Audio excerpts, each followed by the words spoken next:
Bismillahirrahmanirrahim. Assalamualaikum warahmatullahi ta'ala wabarakatuh. Saya Supian dari SMK Negeri 2 Nganjuk, Jawa Timur, peserta upskilling dan reskilling Balai Besar Pengembangan Penjaminan Mutu Pendidikan Vokasi, Bisnis dan Pariwisata, Angkatan keempat tahun 2024, jurusan Otomatisasi dan Tata Kelola Perkantoran. Dalam video ini, saya akan menampilkan demonstrasi dari kelompok pekerjaan otomatisasi dan tata kelola perkantoran. Selamat menyaksikan.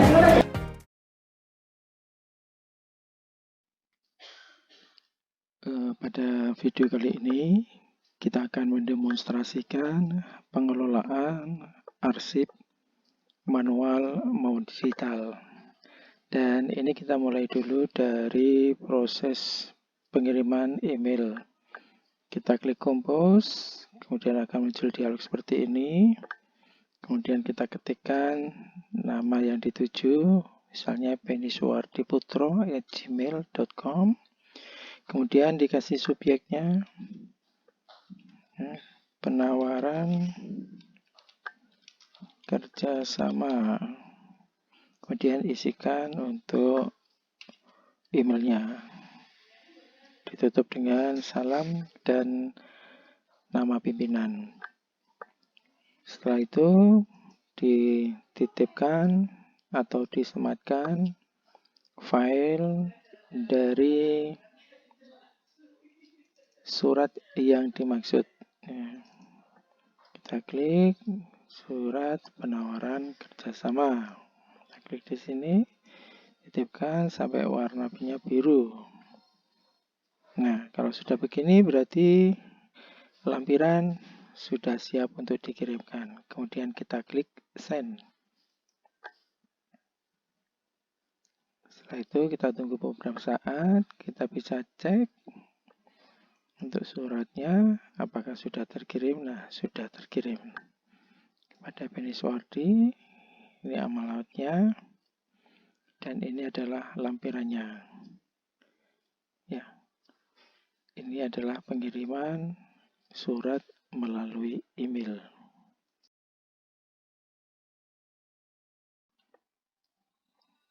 Kalau kita tadi sudah mengirimkan email ke kolega, berikutnya kita akan cek surat masuk di inbox-nya. Ya, kemudian kita akan buka salah satu surat. Ya, itu kita buka di sini yang dilampirkan.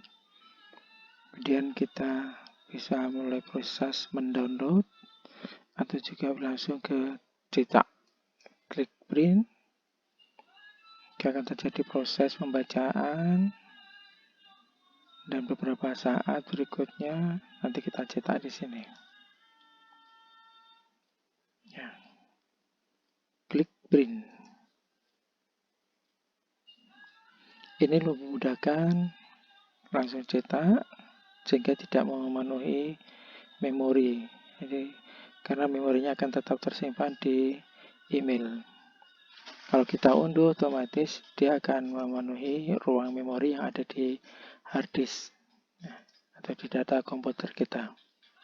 Ini adalah proses pemeriksaan atau pengecekan email masuk.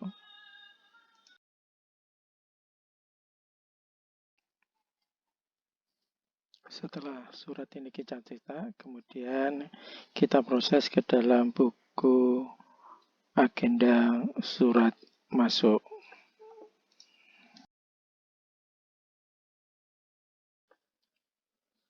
Kita dapat menggunakan format buku agenda surat masuk seperti ini.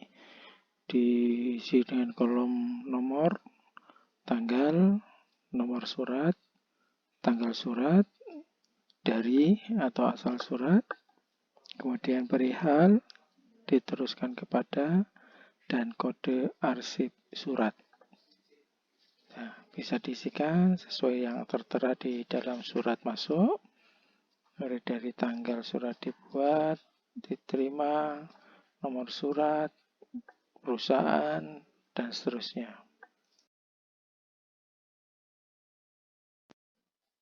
Jika surat sudah dicatat di dalam buku agenda surat masuk, langkah berikutnya adalah dilampiri dengan lembar disposisi untuk mendapatkan tanggapan dari pimpinan atau direktur.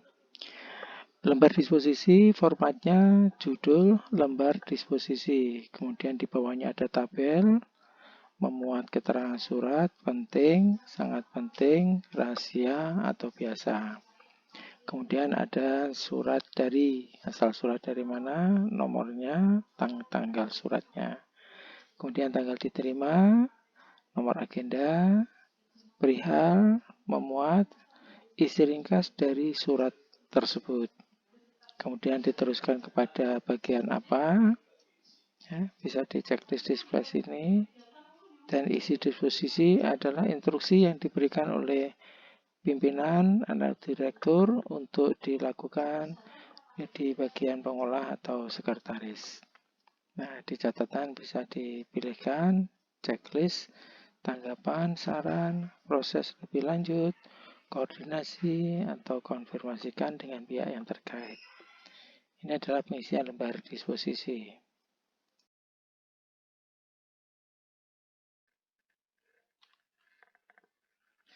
Langkah berikutnya adalah menyusun kartu indeks sebagai petunjuk dari arsip yang disimpan.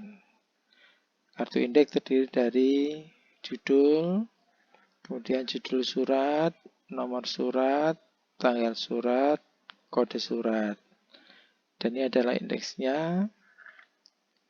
Untuk kode surat ditemukan di dalam klasifikasi arsip.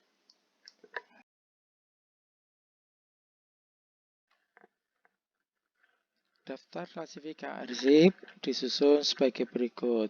Keuangan atau dengan kode KU, kemudian ada foldernya 01 anggaran, subfoldernya 10 perencanaan anggaran, 20 laporan anggaran. Kemudian folder yang kedua 02 pembayaran, subfolder 10 tagihan pembayaran, 20 konfirmasi pembayaran, dan seterusnya untuk klasifikasi pemasaran, kode PM, dan umum kode UM. Ini adalah daftar klasifikasi arsip.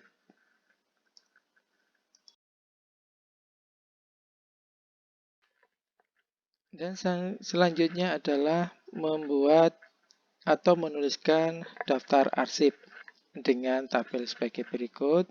Judul daftar arsip adalah surat-surat yang diterima dengan nomor urutnya, kode indeksnya, kemudian isi ringkas surat yang terbagi dalam kategori nomor surat, asal atau dari, kepada, tanggal, uraian dari isi surat, jumlah arsip, sifat arsip, dan lokasi penyimpanan.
Dan yang terakhir ini adalah daftar checklist penerapan prosedur keamanan pada penyimpanan arsip manual, di mana di dalam checklist ini diharapkan penerapan prosedur keamanan yang ada bisa dilaksanakan sehingga meminimalisir tindak kehilangan atau pencurian dari arsip yang disimpan di sebuah lembaga atau perusahaan.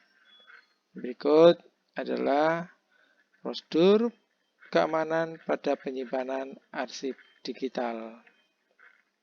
Demikian, mudah-mudahan bermanfaat. Setelah itu, arsip akan dikelompokkan, disimpan ke dalam folder masing-masing, dan disimpan ke dalam lemari arsip. Sampai jumpa lagi. Dan berikut adalah daftar checklist untuk penerapan perkantoran pada penyimpanan arsip manual sebagaimana tersebut di dalam tabel. Nomor, uraian tindakan, iya, dilaksanakan atau tidak dilaksanakan. Kemudian yang berikutnya adalah daftar checklist penerapan K3 perkantoran pada penyimpanan arsip digital, di mana penyimpanan sudah tidak menggunakan manual, tapi menggunakan aplikasi atau sistem arsip digital.